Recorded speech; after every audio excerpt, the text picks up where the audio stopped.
কালীগঙ্গায় গোসলে নেমে নিখোঁজ তরুণীর খোঁজ মিলল ঢাকায় খালাতো ভাইয়ের বাসায়। বিস্তারিত দেখুন কালোখালী টুডের প্রতিবেদনে।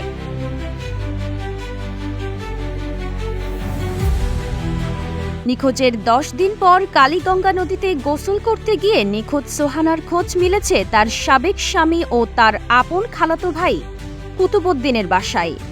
এমনটাই বলছেন তার বাবা মুহাম্মদ গোলাম মাওলা। 1.5 বছর আগে তাদের বিয়ে হয়। বিয়ের কিছুদিনের মাথায় তাদের মধ্যে ছাড়াছাড়ি হয়ে যায়, কিন্তু ডিভোর্সের পর আবারও তাদের মধ্যে যোগাযোগ শুরু হয়। তারই পরিপ্রেক্ষিতে এমন ঘটনা ঘটেছে বলে ধারণা করছেন এলাকাবাসী। সোহানা খাতুন কুষ্টিয়ার কুমারখালী বাঘুলাট ইউনিয়নের বাসগ্রাম গ্রামের গোলাম মাওলার কন্যা। সোহানা নিখোঁজের পর থেকে মা শিরিনা খাতুন অসুস্থ হয়ে পড়েছিলেন। মেয়ে বেঁচে আছে শুনে তার মন শান্ত হলেও এমন ঘটনায় এলাকাবাসীর মধ্যে শুরু হয়েছে নানা গুঞ্জন। সোহানার বাবা গোলাম মাওলা বলেছেন, বুধবার আমার কন্যা সোহানা ফোন করে বলেছে, আমি ঢাকায় কুতুবউদ্দিনের কাছে আছি, কোনো চিন্তা করো না।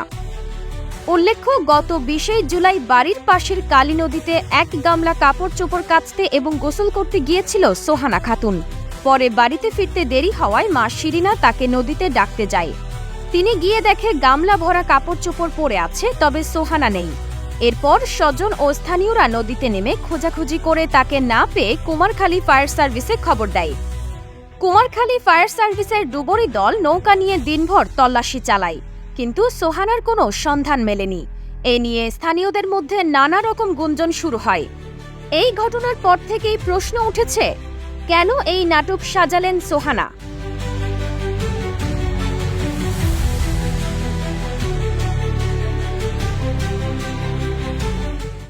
কুষ্টিয়ার কুমারখালী উপজেলার বাগুলাট ইউনিয়নের বাসগ্রাম কালী নদীতে কিন্তু সোহানা 18 নামে একটি মেয়ে গতকাল দুপুর 2টায় গোসল করতে এসে কিন্তু নিখোঁজ হয়েছে।